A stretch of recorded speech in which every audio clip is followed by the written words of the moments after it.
छत्तीस गुजारिश करना चाहता हूं इस माध्यम से कि हमने 70 सालों से हर पार्टी को वोट देने का काम किया,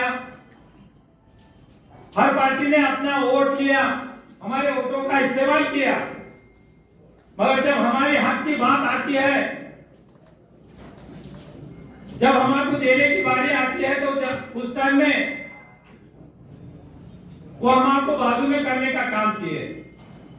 मैं शुक्रगुजार हूं बैरिस्टर असदुद्दीन ओवैसी साहब का, जो 2016 में अपनी पार्टी को यहां लाकर नुमाइंदों को खड़ा कर मुझे नगर अध्यक्ष का टिकट दिया। मेरे साथ में सभी नगर सेवकों ने उदगीर के अवाम ने खांधे को खांधा लगाकर साथ दिए। 6 नगर सेवक चुनकर आए, 1500 वोटों से मेरा पराभव हुआ, मगर मैं बिल्कुल नाराज नहीं हुआ। मैं गिरने से ज्यादा कम मेरे को खुशी इस बात की थी कि मेरे अवाम मुत्तहिद हो गई, एक हो गई, ये बात की खुशी बहुत ज्यादा थी। 70 सालों से हमारे को बिखरा कर रख दिया गया था। हमारे को कभी मस्जिद के नाम पर, कभी राम मंदिर के नाम पर, कभी मॉब लिंचिंग के नाम पर, कभी मुसलमान के नाम पर हमको डरा कर एक पार्टी को वोट देने का काम किए। मैं शुक्रगुजार हूं उदगीर के उलमाओं का, जिसने 2016 में एक जयंती बताकर उदगीर की एक लीडरशिप डेवलप करने का काम किए। मैं शुक्रगुजार हूं यहाँ के बुजुर्गों और जिलों का और दलित समाज का, पिछड़े समाज का, जिन्होंने मुझे 2016 में एक जयंती से 12,000 चिल्लर वोट देने का काम किए। उसी बात को मद्देनजर रखते हुए हमने कुछ दिन राष्ट्रवादी में गए। हमारा एक मकसद था, हम जब पत्रकार परिषद लिए तो पत्रकार परिषद में पत्रकार भाइयों ने हमको सवाल किए कि तुम राष्ट्रवादी में क्यों गए। 25 साल से जाके उसे चौक पर थैले लगा के रख दिए थे। जब भी हम वहां से गुजरते तो हमारे पेट में चढ़ करता था, अंगार पड़ती थी। हमारी इतनी तादाद रहने के बाद भी हम कोई महापुरुष के खिलाफ बात नहीं कर रहे। लोगों के 2-2, 3-3 चौक हो रहे, डबल चौक हो रहे, मगर हमारा जाकर उसे चौक होने नहीं दे रहे थे। हमने भी हिकमत अपनाई, हिकमत से काम लिए। हम भी चौक का काम कर हम हमारे पार्टी में वापस आने का काम किए। मैं ज्यादा समय बोला था कि मेरी हिकमत अमली को समझो। कुछ राजकारण में अगर करना है, कुछ पाना है, तो उसको हिकमत अमली करना बहुत जरूरी है। हमको बोला राष्ट्रवादी वाले ने धोखा दिया बोलकर। हम राष्ट्रवादी वालों से और कांग्रेस वालों से कहना चाहते हैं, अब 70 साल से हमको धोखा दिया, हम 2 महीने दिए तो बाप का भी गया। हम 70 सालों से धोखा खा रहे हैं आपको वोट देते हुए। हमारे बाबरी मस्जिद को गिराया गया। हमारी बाबरी मस्जिद गिरे जब किसकी सरकार थी?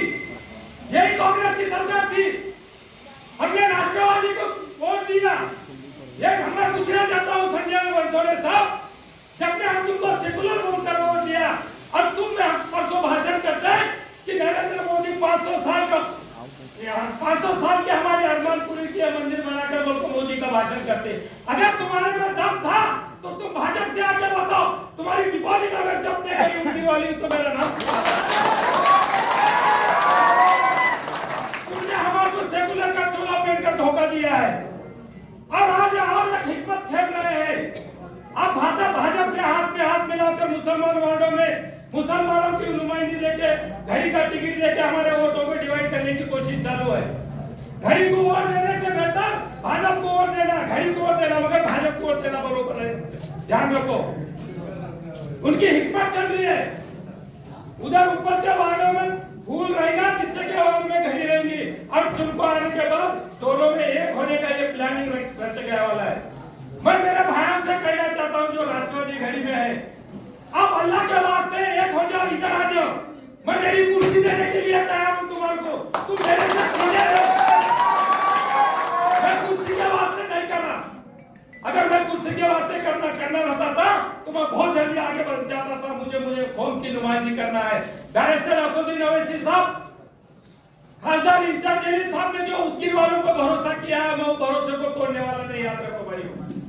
तुम्हारे हमारे ऊपर भरोसा करके उन्होंने पार्टी को यहाँ लाया है।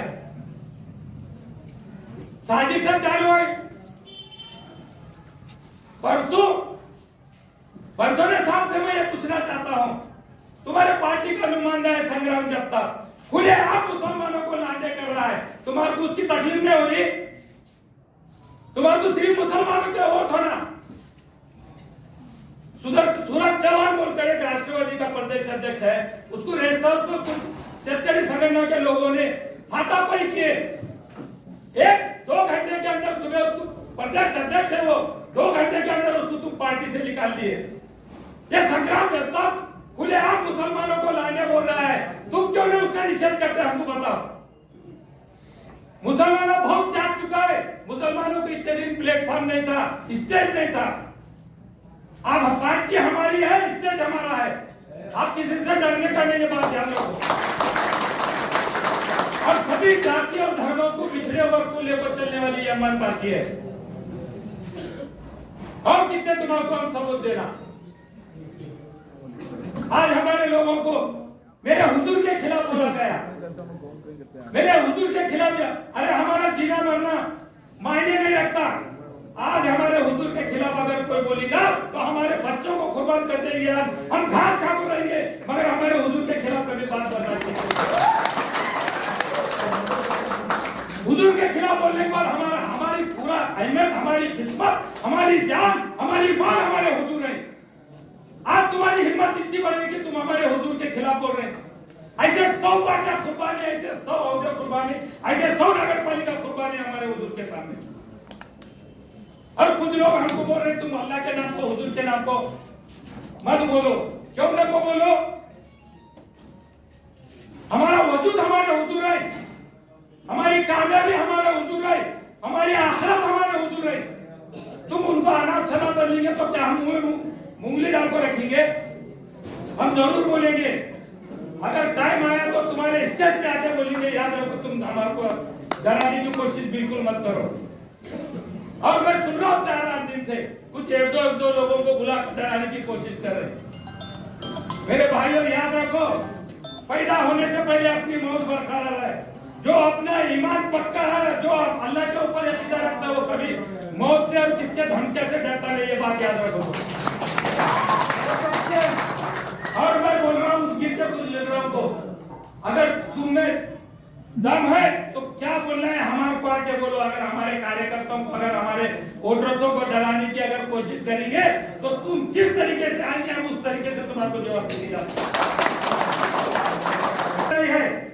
30-40 साल से हम तुम्हारे को भरोसा करके वोट दिया है। उनगिर के अवाम ने क्या किए? तुम अवाम का तुम वोट लेते गए, कभी बीजेपी को सपोर्ट करे, कभी राष्ट्रवादी को सपोर्ट कर रहे। तुम्हारा मकसद सिर्फ इलेक्शन लड़ना, घर में बैठना, अवाम का काम आया। पहलू खान का बॉम्ब लॉन्चिंग हुआ, CAA की बात है, औखा बकचोद की बात है, कौन आवाज उठाया? कांग्रेस वाला आवाज उठाया, ये राष्ट्रवादी वाला आवाज उठाया। मेरे खाए बैरिस्टर असदुद्दीन ओवैसी साहब अगर पार्लियामेंट पे आवाज नहीं उठाते थे, तुम्हारे हमारे कुछ CAA क्या है, वक्फ क्या है, ये कुछ मालूम नहीं रहता था। जो आदमी अपने वास्ते रात दिन एक कर रहे हैं, खरबों अरबों की प्रॉपर्टी है, और हमारे अवाम के कुछ दलाल उनको बी टीम बोलते। तुम्हारी नुमाइंदगी, तुम्हारी लीडरशिप को डेवलप करने के लिए उन्होंने रात दिन इतनी मेहनत कर रहे हैं कि मेरे मुसलमान भाइयों की कुछ लीडरशिप होना।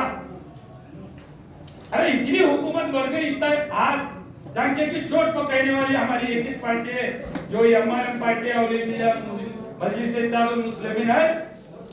आप सब लोग इस नगर पालिका में किसी के बहकाव में नहीं आते हुए, बहुत लोग आएंगे, बहुत बोलेंगे।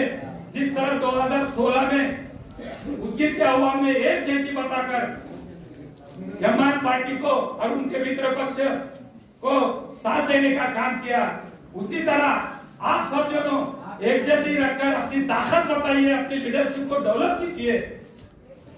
जब तक अपना लीडर नहीं रहता, जब तक अपनी पार्टी नहीं रहती, कोई अपने को बोल ले इतना हिजाब का प्रकरण आया, कोई पार्टी वाला कांग्रेस राष्ट्रवादी वाला बोलने नहीं दिया। एक ही पार्टी है जो अपने को हक से बोलने देती, दूसरी पार्टी कोई बोलने नहीं देती। वक्फ बोर्ड का बिल आया था तो कांग्रेस का लीडर, अल्लाह उनको जन्नत नसीब करो, उन्होंने एक महीना मरने से पहले बोलकर मैं भारत देश के मुसलमानों से माफी मांगना चाहता हूँ कि वक्फ बोर्ड का जो बिल आया, वक्फ बोर्ड के बिल में मेरे मस्जिद को, मेरे ईदगाह को, मेरे कब्रिस्तान को, मेरे खानकाहों को, मेरे आशू खानों को ये छीन लेने का बिल है। मगर मैं जाके बोलने वाला था, मुझे मेरे पार्टी ने, कांग्रेस पार्टी ने मेरे को परमिशन नहीं दिया। उन्होंने मरने से एक महीना पहले हिंदुस्तान के पूरे दुनिया के मुसलमानों से माफी मांगे और उन्होंने अल्लाह को प्यारे हो गए। तो ये कांग्रेस पार्टी है, ये राष्ट्रवादी है। तुम अपने जमात को मजबूत करो, अपने पार्टी को मजबूत करो, अपने लीडरशिप को मजबूत करो। इतना ही मैं आपसे कहना चाहता हूँ। आप सब मुत्तहिद रहो, एक जगह रहो। बहुत कुछ तुमको लालच देंगे, कुछ भी करेंगे, कुछ भी लालच में पड़ने का नहीं। जो आए वालों को हूँ बोलो, मगर आपकी लड़ाई, इस बार की लड़ाई हमारे हुजूर को नीचा दिखाने वालों को शकत देने की लड़ाई है। जो हमारे पैगंबर के नाम से गलत सब जो बोल रहे हैं, और वो पार्टी जो उनके वही रामगिरी महाराज जो हमारे पैगंबर को अनब शनब बका, और यहाँ के उप मुख्यमंत्री और ये तीनों पार्टियों ने मिलकर रामगिरी महाराज के बाल को भी धक्का होगा तो हम वो बोलते हैं तुम मुसलमानों को इतना दर्शन देना चाह रहे, और आज शराफत का चोला पहनकर वो तुम्हारे पास आएंगे, कुछ लोगों को भी लाएंगे, गुमराह करेंगे। आप किसी के बातों में नहीं आते हुए मजलिस को और उनके मित्र पक्ष को साथ दीजिए। इस बारे में नगर पालिका में यमान का झंडा लगा दिया और हमारे उम्मीदवारों को, नुमाइंदों को ज्यादा से ज्यादा